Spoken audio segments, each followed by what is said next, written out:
a construção de um país moderno, de um Brasil moderno, necessitava necessariamente a construção de um novo homem. E esta tarefa de construção de um novo homem estaria sob a responsabilidade da educação. Mas a educação deveria, por sua vez, no processo construtivo do homem novo para a nova sociedade, se pautar também em propostas pedagógicas modernas. E a psicologia vindo como uma ciência, né, uma ciência nova que vinha dar contribuições, não é, para o papel do professor, para o ensino, não é, para a escola.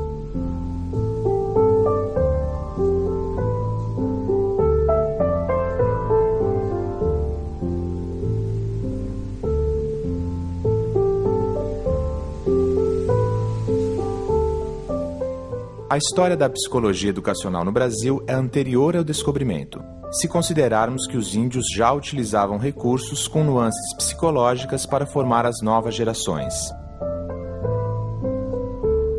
Com a chegada dos portugueses, as primeiras escolas do país foram criadas por jesuítas para a catequização dos índios.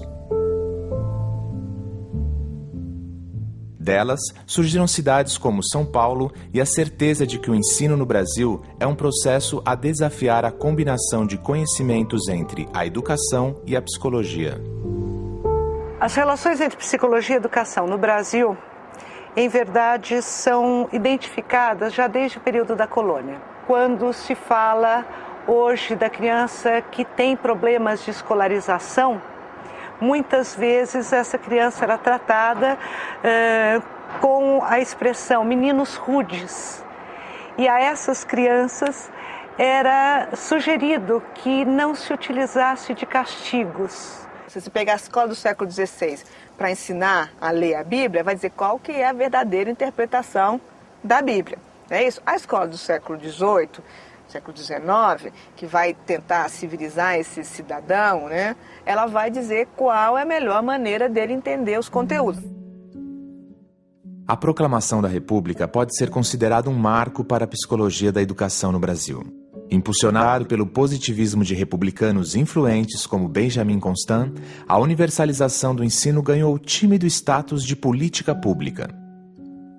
Prova disso foi a criação em 1890 do Pedagogium, dirigido por Rui Barbosa, e o surgimento de escolas normais em várias capitais e cidades do interior do país destinadas à formação de professores.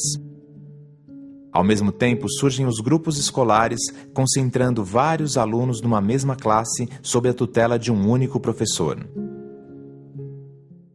Na hora que eu transformo o ensino em ensino obrigatório, na hora que eu digo, olha, todas as crianças em idade escolar devem estar, né, todas as crianças devem estar em escola, né, e a escola é uma atividade, enfim, obrigatória para a infância, né, para as crianças, eu começo o Estado que vai fazer isso, ele começa a se perguntar sobre a eficiência desse aparelhamento, que é a escola. No final do século XIX, a psicologia passa a ser reconhecida como uma ciência autônoma, principalmente com os trabalhos em Leipzig, com Wundt e vários trabalhos nos Estados Unidos.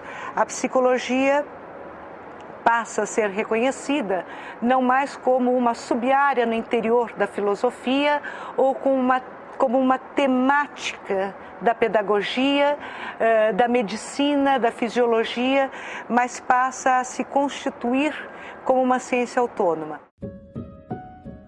Experiências em psicologia da educação realizadas por Claparède na França, Hall nos Estados Unidos e Wundt na Alemanha repercutem no Brasil.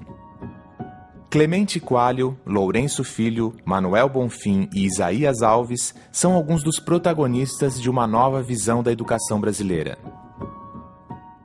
Se eu pego crianças com a mesma idade, coloco na mesma sala de aula, né, com um único professor, no mesmo ambiente, quer dizer, se todas as variáveis estão controladas, por que as crianças não aprendem igual?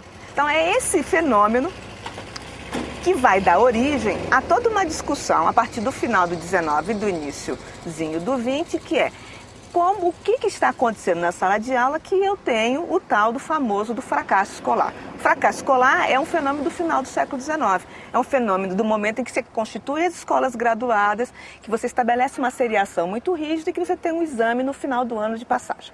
Então, na hora que eu vou me perguntar o que está acontecendo, por quê que os alunos não estão passando, né, porque tem alguns alunos que ficam retidos, uns aprendem e outros não. E se aqui eu controlei todas as variáveis, a pergunta é diretamente, então o problema é o aluno.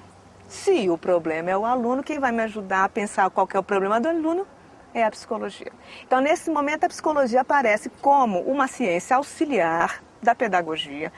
Aliás, é um casamento muito bom, porque para a pedagogia, a psicologia desse final do 19 é uma psicologia também experimental, início do 20, é uma psicologia de caráter experimental. A pedagogia se associa à psicologia e isso também lhe confere uma espécie de caráter científico, por justaposição, por complementaridade. Essa relação, né, da psicologia com a educação, ela já vem acontecendo, vamos dizer, desde o século XIX no Brasil, mais intensamente, né? E ela tem início, a sua presença está muito ligada aos primeiros laboratórios de psicologia escolar, né, que começaram dentro das escolas normais ainda, no sentido de avaliar a percepção dos alunos, de avaliar os processos de aprendizagem, né, o quanto que esse aluno aprendia ou deixava de aprender. Então, essa presença da psicologia, né, ela estava muito marcada por uma concepção, por uma visão de avaliação. Esse modelo experimental da psicologia, ele não deixa de estar, de uma certa maneira, e aqui no Brasil, fundamentalmente, principalmente em São Paulo, contaminado de um modelo lombrosiano ou de uma psicologia ou de um experimentalismo associado aos determinismos raciais. Por que você pode atuar mais diretamente para uma determinada classe ou um determinado fração da sociedade e mais indiretamente para outra? Então, a psicologia também vai ajudar nessa discussão dos determinismos raciais. Isso muito... Tanto que você vê, o primeiro gabinete que é constituído aqui em São Paulo, que é criado aqui em São Paulo, o Gabinete de Psicologia Experimental, ele também é um gabinete de antropologia. E é a antropologia do final do 19. Não estamos falando da antropologia cultural de hoje, estamos falando da antropologia do final do 19, que é um modelo determinista racial. Isso vai sendo, vamos dizer assim, adensado, acrescentado pela entrada no Brasil também, já na década de 10, a partir dos anos 1914, 1915, da psicanálise, né? Então, nesse momento, os médicos começam a trazer a psicanálise para o Brasil e começam a lecionar nos cursos de formação de professores, trazendo para o interior, então, da formação de professor, a ideia de que a criança poderia não estar aprendendo, não porque ela não tivesse aptidão para isso, mas sim porque ela traria algum tipo de problema emocional, né, advindo das primeiras relações familiares que poderiam não ser adequadas a essa criança. Então, toda a concepção, né, de problema emocional, de criança-problema, passa a fazer parte do ideário pedagógico brasileiro. O pensamento predominante ainda isola o fracasso do aprendizado na criança-problema. Mas instituições como a Escola Normal de São Paulo, o Instituto de Psicologia de Pernambuco, fundado por Ulisses Pernambucano, e a Escola de Aperfeiçoamento Pedagógico de Belo Horizonte instalam laboratórios voltados para pesquisa em educação com foco na relação ensino-aprendizagem estimulado pelo ambiente escolar. Qual que é a virada que se dá da década de 10 para a década de 20? Primeiro, a gente tem uma guerra mundial no meio disso, né? Essa guerra, ela é importante porque ela depois que a Primeira Guerra Mundial acaba, você vai ver, Genebra, por exemplo, vai ser, né, ou seja, o Instituto Jean-Jacques Rousseau, mas não só, né? Genebra vai ser o lugar em que você vai ter toda uma discussão sobre a educação para a paz. A educação vai ser pensada num movimento de construção de uma solidariedade, de uma paz universal. Então a pergunta é, nós enquanto sociedade falhamos? Se falhamos é porque a gente não conseguiu construir uma sociedade solidária e pacífica. Para a gente fazer isso, a gente tem um instrumento. Que instrumento que é isso? A escola obrigatória. Isso, por um lado, associa a psicologia ao trabalho, porque essa relação solidária, ela também está ligada a uma relação de reconstrução da sociedade, reconstrução do mundo, e enfim, isso tem a ver com a questão da vocação e o trabalho, né? Tanto que você vai ver, o Ad Ferrier vai discutir exatamente, quer dizer, o princípio da escola ativa, que depois a gente vai chamar de escola nova no Brasil, fundamentalmente, né, nos anos 20. Mas o princípio que está aí da escola ativa é a escola da atividade, é a Arbeitsschule, é a escola do trabalho. Não mais se mensura, né, a inteligência, mas também se verifica qual é a dificuldade de aprendizagem que essa criança apresenta. E isso traz um aporte clínico, né? E no momento em que as clínicas, né, começam a se implementar através da medicina, pelo movimento da higiene mental, e as crianças vão então ser encaminhadas para essas clínicas psicológicas para serem avaliadas do ponto de vista da sua personalidade. As mudanças, então, são mais de caráter qualitativo, né, que não mais é uma questão de aprender ou não pela aptidão, mas passa a ser aprender ou não pela influência do ambiente, e principalmente do ambiente familiar, na constituição da personalidade dessa criança. Essa visão vai ser, vamos dizer, questionada, né, alguns anos depois, por uma outra leitura do processo de aprendizagem que é trazida principalmente pela obra do Piaget, né, pela visão da escola nova, pelas concepções interacionistas da psicologia. Então, considerando que o ambiente não poderia ser restrito apenas às concepções e às relações familiares, né, mas que o ambiente era muito mais do que isso, eram as experiências que a criança tinha com os objetos da cultura, né, com as interações que se davam na vida com outras crianças, na própria escola, com o material pedagógico. Se você pegar esses álbuns de fotografia que existem ainda hoje, lá na Caetano de Campos, disponíveis sobre a década de 30, eles são uma espécie de material didático ou material pedagógico das etapas didáticas de um ensino todo voltado para a escola ativa. Então, assim como o álbum da Caetano de 1895, de 1908, melhor, de 1908, ele é um álbum ilustrativo de todas as inovações do campo pedagógico que você podia ter, laboratórios, quadros parietais, etc. O álbum de 1930, ele é ilustrativo das mudanças de método. Nesse álbum de 30, por exemplo, as carteiras não são presas no chão. As carteiras são soltas e os trabalhos são em grupo, dentro do grande modelo da escola ativa. Os alunos, inclusive, se você pegar esses álbuns, é muito interessante você perceber que em 1908 o professor está lá, ocupando o lugar central, dando a aula e os alunos voltados para ele no ensino intuitivo. Em 1930, o professor não é nem figura das imagens, das fotos, são só os alunos trabalhando em liberdade, ativamente engajados na sua experiência de construção do conhecimento. Os paradigmas da escola nova associados à psicologia. O homem novo deve ser preparado para se integrar ao processo de industrialização do país e acompanhar a mudança das instituições. Reflexo dessa situação é a decisão do governo federal de introduzir a psicologia como matéria das escolas normais, dividindo a cadeira de pedagogia. Helena Antipoff, no Instituto de Belo Horizonte, e Noemi Silveira Rudolfer, em São Paulo, coordenavam a aplicação de testes como base de pesquisas para consolidar a psicologia da educação no país. Então, essa marca, né, psicométrica da psicologia também se faz presente no campo da educação. Isso vai desenvolver os testes, não só de inteligência, mas um outro tipo de teste, que é o teste de maturação, que, de novo, o Lourenço Filho vai ser um expoente, porque a coisa dos testes ABC, que começam a ser publicados na década de 20, são publicados no Brasil até os anos 70. O escolanovismo, ao colocar na criança e não no professor, no processo ensino-aprendizagem e não nas práticas de ensino, na aprendizagem e no desenvolvimento da criança, a base da proposta pedagógica, obviamente chama a psicologia como um dos seus grandes sustentáculos. Mais do que isso, é uma pedagogia que se quer uma pedagogia científica. E dentre as ciências que ela busca, a psicologia será certamente uma das mais importantes. Então, essa perspectiva interacionista, ela vai começar a fazer parte, né, da do ideário pedagógico brasileiro, né, bastante reforçado pelas concepções da escola nova, né, de um ensino não dirigido, da possibilidade da criança escolher, né, o seu percurso no interior da própria escola, mostrar os seus interesses.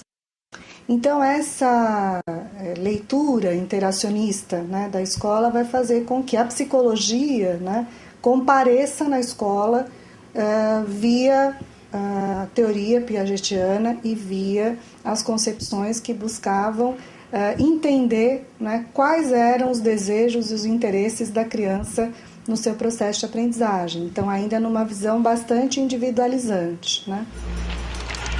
A criação da Cátedra de Psicologia Educacional no curso de Pedagogia da USP e do Sede Sapiense indicavam o curso de formação de psicólogos em gestação. Depois da Segunda Grande Guerra Mundial, a definição de psicologia escolar ganhou contornos mais nítidos. A importância da educação é um dos poucos consensos entre os dois polos da Guerra Fria. A escola é um centro de convivência das diversidades. Problemas do sistema de ensino e do contexto social passam a ser considerados como fatores de fracasso do aprendizado, mudando o foco do aluno-problema. Métodos pedagógicos como Montessori e Piaget buscam na psicologia elementos para tornar a educação mais harmonizada em relação ao desenvolvimento intelectual e emocional das crianças. As escolas normais trazem talvez a grande base para o ensino da psicologia. Por seus laboratórios, ainda que houvesse laboratórios nos hospícios, mas foram esses laboratórios das escolas normais, talvez os primeiros centros de produção de conhecimento em psicologia. A educação, claro que não sendo a única, mas foi certamente o principal solo sobre o qual a psicologia no Brasil ganha o reconhecimento de sua autonomia como ciência, estabelece formas de atuação profissional, assim como a pesquisa, a publicação de obras e mais tarde de periódicos, enfim. Este vínculo entre psicologia e educação é um vínculo muito estreito e eu diria constitutivo.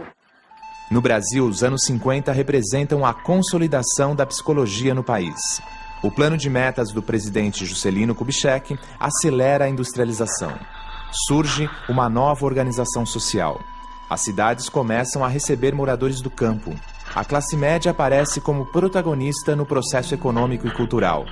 A educação surge como o mais eficiente instrumento de mobilidade social e de construção não só do homem novo, mas de uma nova sociedade.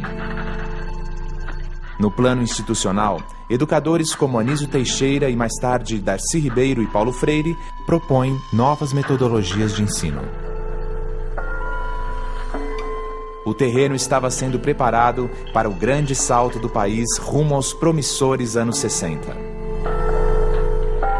O que aparece nos anos 50? A mesma pergunta. Por que as crianças não aprendem? Né? Que eu acho que essa que é a grande relação da psicologia com a pedagogia, pelo menos na maneira como eu percebo, né? Por que as crianças não aprendem? A discussão é o meio, né? Porque o meio social, porque a família não ajuda, porque a família tem outros referentes, porque ela vem de uma classe popular, ela vem do ensino rural e ela tem outras referentes culturais. Então, na década de 50, a discussão ela muda de patamar para um outro olhar, que é o olhar do mapa cultural. Então, aqui em São Paulo, a gente tem, tanto no estado como no município, a criação dos departamentos de assistência ao escolar.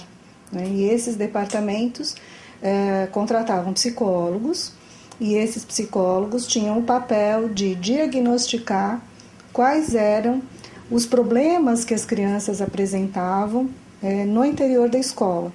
Então, esse modelo, né, de tentar encontrar na criança a resposta, a causa da dificuldade escolar, passa a ter um respaldo institucional.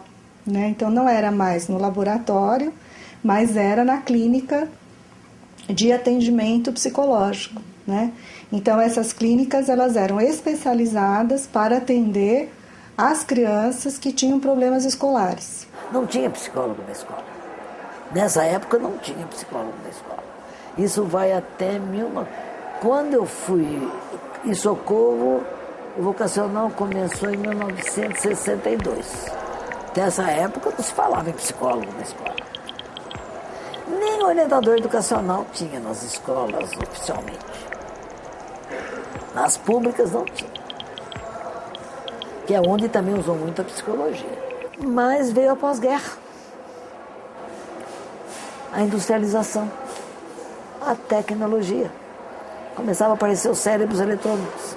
A energia atômica. A bomba atômica já tinha sido explodida lá em Nagasaki. E no Brasil era preciso mudar e não havia meio. Até que houve o Ministério da Educação fez uma portaria e a Secretaria de Educação de São Paulo fez uma chamada de classes experimentais. As escolas particulares também queriam mudar. E outras nasceram, porque ninguém estava contente com a escola para os novos tempos, que eram novos tempos do pós-guerra. Em 1962, a profissão de psicólogo é reconhecida. No mesmo período, começam as reformas de base na educação promovidas pelo governo de João Goulart. O contexto educacional ganha dramaticidade com o golpe militar inibindo as experiências libertárias em escolas. Mesmo assim, até o AI-5 há exemplos de iniciativas revolucionárias, como a Escola Experimental da Lapa e os ginásios vocacionais. Você tem um despertar para a cultura. Você tem, mesmo na própria academia, você tem toda uma discussão sobre a cultura. Ela aparece em vários momentos e essa discussão que inclusive vai carrear para depois a discussão que vai, enfim, se expandir ao longo dos anos 60, que é todo aquele movimento de maio de 68, etc. Que é um outro olhar, a escola como reprodutivista, etc. Quer dizer, é um olhar sobre essa diferença cultural do ponto de vista de que elas são de naturezas diferentes. Eu acho que a psicologia mudou o perfil dela de psicologia escolar no fim dos anos 60, começo dos anos 70. Até então, era assim, e isso persistiu ainda por muitas décadas, né? Tinha um serviço de psicologia do Estado nas grandes cidades. As crianças, problemas que nem sempre eram problemas, eram encaminhadas para esse serviço. Esse serviço fazia um diagnóstico e a criança ia de vez em quando lá para tratamento. Primeiro que era a relação entre número de sessões e o problema não era condizente com a solução. Às vezes a criança precisaria muito mais. E todos os problemas eram considerados problemas de família, problemas de ajustamento da criança, de desagregação no lar, de criança maltratada, e ficava por aí. A culpa estava na criança, na família da criança, mas jamais na escola. Não era o professor que era mal formado, não era o livro que era inadequado, o método que era inadequado. A criança todo o problema estava centrado na criança. Então, algumas experiências vão acontecendo já nos anos 70, influenciadas muito pela teoria, né, da psicologia institucional e das discussões dos grupos, que começam a ser introduzidas também dentro das clínicas de atendimento psicológicos do município e do estado. Então, a gente já vê alguns profissionais que não mais vão para a escola apenas para diagnosticar as crianças, mas já vão para a escola para começar um trabalho mais com os professores e os gestores, né, no sentido de pensar o papel da escola e o lugar da escola. Mas ainda nesse momento muito atravessado pela teoria da carência cultural, né, que era a explicação que mais se fortalecia, né, com relação ao porquê das crianças das classes populares não aprenderem. Dos anos 70 para cá, criou-se assim, uma verdadeira aversão, sem nenhuma fundamentação científica, contra a tecnologia educacional. E ela se desenvolveu um horror lá fora. Até 1970, no Centro Educacional de Pesquisas Educacionais, que tinha aqui no Rio de Janeiro, São Paulo, Rio Grande do Sul, Recife, E tinha outros que não eram tão produtivos, mas esses mantinham revistas, treinavam professores de São Paulo, treinavam professores da América Latina inteirinha no uso de produção e tecnologia educacional em sala de aula em todos os níveis. Começa a tomar mais força nos anos 1970 uma crítica profunda à psicologia na educação. E aí vários pontos podem ser enfocados. Eu acho que o primeiro é justamente a redução da psicologia a algumas técnicas que a própria psicologia produziu. Técnicas estas que, isoladas da totalidade da qual elas emergiram, ou isoladas dos objetivos que elas pudessem ter e da maneira como foram utilizadas, acabaram não só por muitos equívocos na educação, assim como acabou produzindo muitos equívocos na própria psicologia. Ou seja, muitas críticas feitas à psicologia, eu diria, não seriam críticas à psicologia de forma genérica, mas à maneira como a psicologia foi percebida, como ela foi entendida e, sobretudo, como ela foi utilizada. Então, a gente tem vamos dizer assim, um hiato aí, né, da presença da psicologia no campo da educação. Então, não mais se tem o psicólogo atuando no campo da educação. Se o psicólogo fazia um atendimento clínico com a crítica, né, esse lugar não é mais ocupado pela psicologia, pelo menos no município de São Paulo e no estado de São Paulo. Um dado importante a considerar é que entre as décadas de 60 e 70, 80% do ensino no país é efetivado em escolas públicas. O momento histórico corresponde a uma certa anemia no campo da psicologia educacional, o que provoca intensa discussão nos meios acadêmicos para delimitar as fronteiras entre psicólogo, orientador educacional e coordenador pedagógico. No início dos anos 80, os filhos da classe média migram para as escolas privadas, caracterizando uma espécie de êxodo que vai ter reflexos cada vez mais graves na qualidade do ensino público.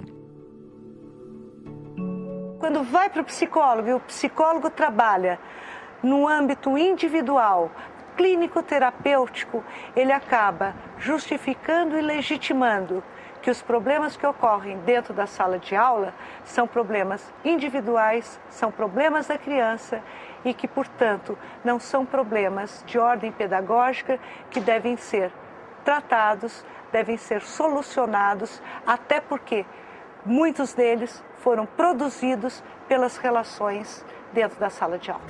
Na passagem dos anos 70 para os 80, o país vivia a intensidade da transição democrática. Psicólogos, muitos deles engajados na luta contra a ditadura, passaram a refletir sobre o seu papel no processo da reconstrução civil do Brasil. E a educação estimulava uma parcela considerável dessa reflexão.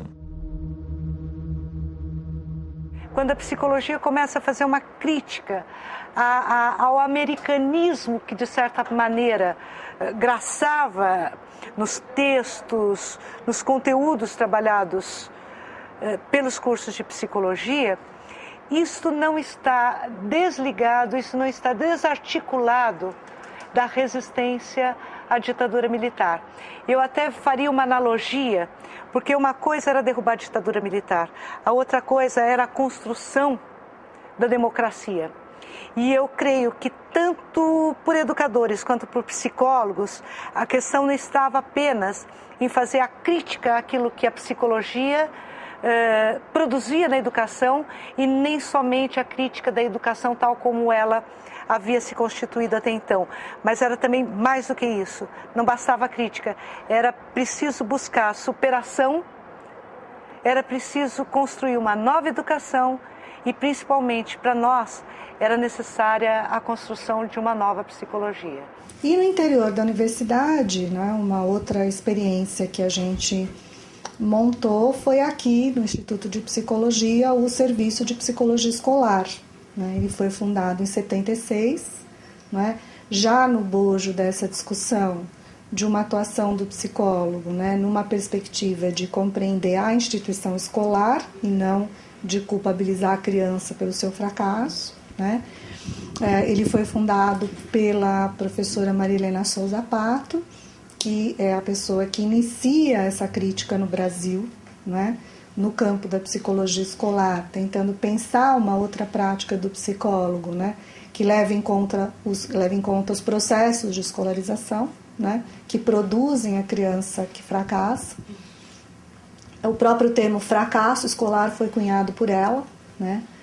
É uma construção teórica que ela faz, né, para explicar o mau desempenho das crianças nas séries, principalmente nas séries iniciais da escolarização.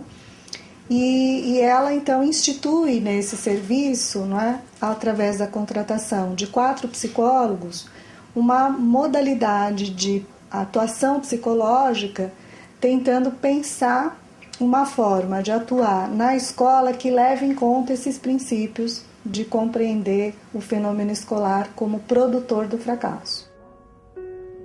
E aí toda a discussão que a gente estava fazendo hoje, né, no curso de formação que nós damos aqui para psicólogos que estão no campo da saúde, no campo da educação, é no sentido de mostrar para esses profissionais que a queixa escolar ela tem que ser pensada na sua origem.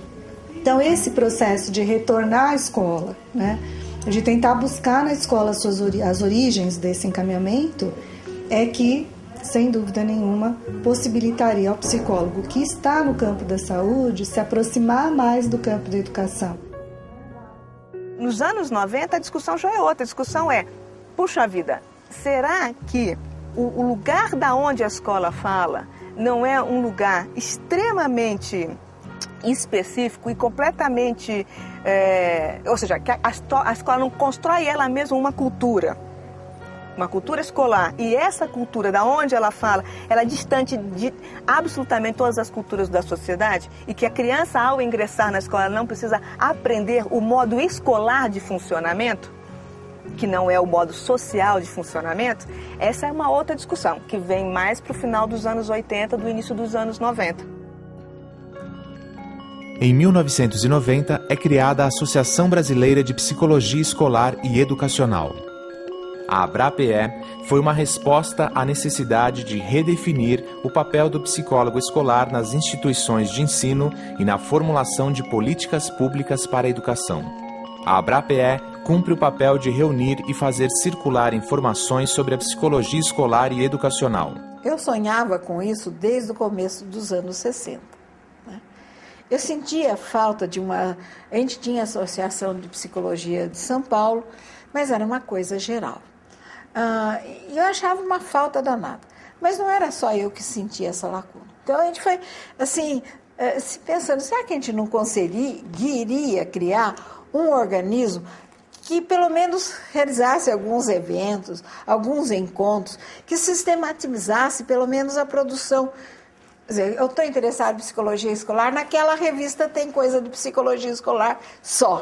Não é eu ficar procurando para achar um artigo, correr 10, 12 revistas. Eram pessoas doutoras, pesquisadores de várias universidades, da PUC de Campinas e de outras faculdades de psicologia, mas que viram, né, a necessidade de criar um espaço político de discussão e um espaço também de congregar os profissionais da área, né? A área foi se estruturando, foi ampliando suas pesquisas, né? Foi constituindo-se, né, como uma área realmente de aplicação de conhecimento da psicologia, e isso também vai fortalecendo os congressos da ABRAPE, os espaços de atuação da própria ABRAPE.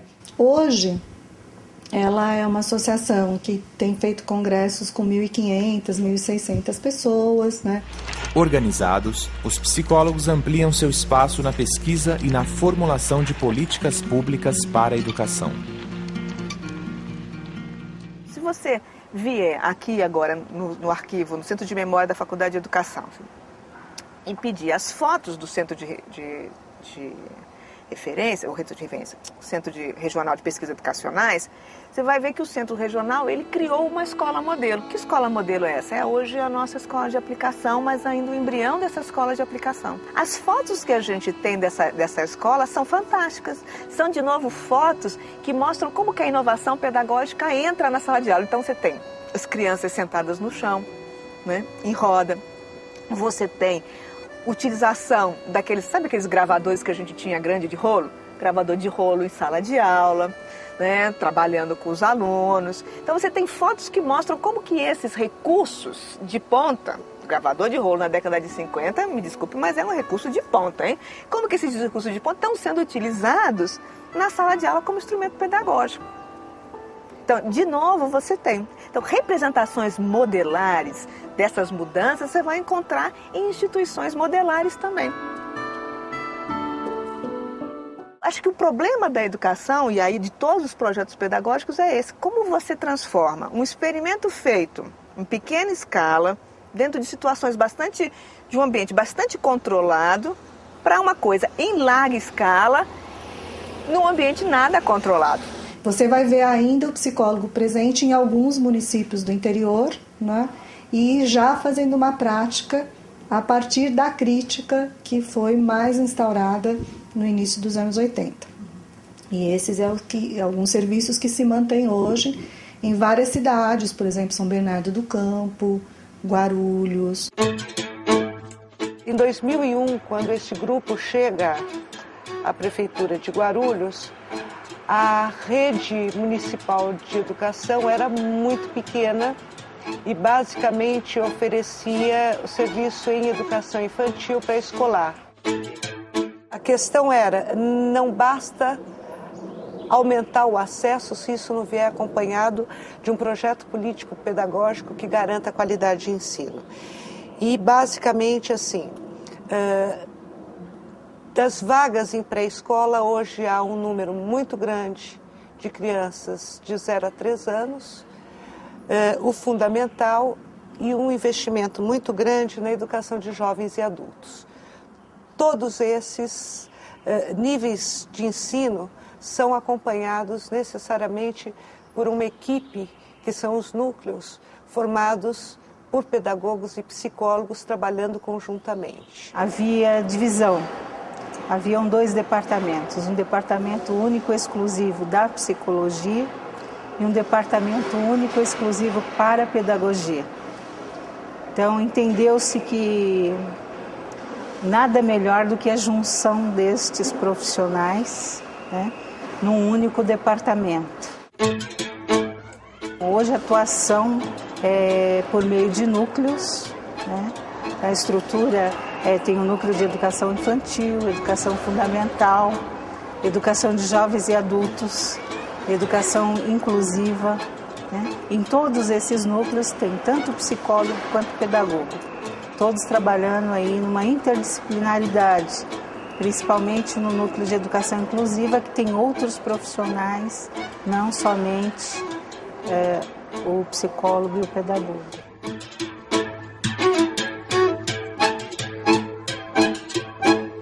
A escola pública, ela tem como objetivo atender a todas as crianças, né, independente da sua condição orgânica, sociocultural, econômica. Então, não só apontar aquilo que o educador não sabe, né, mas resgatar com o educador aquilo que ele sabe também. E como aquilo que ele sabe, ao longo da sua experiência, pode ajudar também o aluno com uma diferença significativa, né, como uma deficiência sensorial, uma deficiência física, um problema de comportamento e assim por diante. Podemos afirmar que cabe à psicologia educacional e à psicologia escolar contribuir junto com outros conhecimentos e principalmente em profundo diálogo com a sociologia, com a antropologia, com a história, com as neurociências, contribuir para esse conhecimento que dê fundamento a um projeto pedagógico. Por outro lado, nós temos a ação profissional do psicólogo, que pode ser um mediador importante justamente para que esses pressupostos sejam incorporados de fato na prática do professor, porque é a sala de aula que de fato nos interessa. Em 2001 eu vim para cá para trabalhar com educadores. Eu acho que é uma outra frente onde os educadores, eles têm sim um corpo adormecido, não por culpa dele. Se eu tenho o meu corpo enrijecido, eu não penso que a criança precisa ter um corpo solto. Então, continuaríamos sempre com essa educação do corpo rígido, sentadinho na cadeira. Eu acho que o teatro, assim como as outras artes, ela vem para mexer, para desestruturar essa educação de 500 anos. E aqui no Alfredo Volpi, onde eu estou há 3 anos, eu desenvolvo o projeto de artes plásticas com eles. As aulas de artes plásticas acontecem uma vez por semana. E a proposta do projeto é de sensibilização para a arte, tanto das crianças quanto das professoras. A gente está aqui para oferecer um repertório novo para as professoras e criar novos interesses para as crianças. Uma dessas atividades que a gente desenvolveu esse ano foi deles estarem começando a desenhar no computador. Essa turma, que é de primeiro estágio, eles já estão tendo essas aulas há 3 anos, já passaram pela maioria das ferramentas, assim, pintura, escultura, desenho, com grafite, com giz de cera, e agora o computador surgiu como um novo instrumento para eles. Nós temos 13 computadores, não é um número suficiente para as crianças, mas o que os professores fazem? Aquilo que ele está trabalhando aqui, ele deixa em jogos. Se é matemática, ele vai estar trazendo jogos matemáticos. Então, nosso trabalho é assim, sempre integrando laboratório de informática e as disciplinas do conhecimento.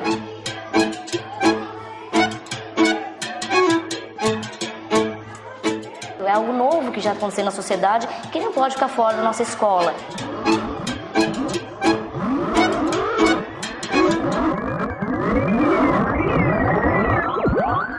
A escola surge na medida em que você precisa disseminar um outro conhecimento, que é o conhecimento escrito, que não é mais o conhecimento da oralidade, mas que é o conhecimento da escrita. Nesse percurso, o que a escola vem fazendo? Ela vem ajudando, ela vem criando formas de lidar com a informação. O que isso quer dizer? Ela vai dizendo o que é o conteúdo certo do que é o conteúdo errado. E como que eu interpreto esse conjunto de informações.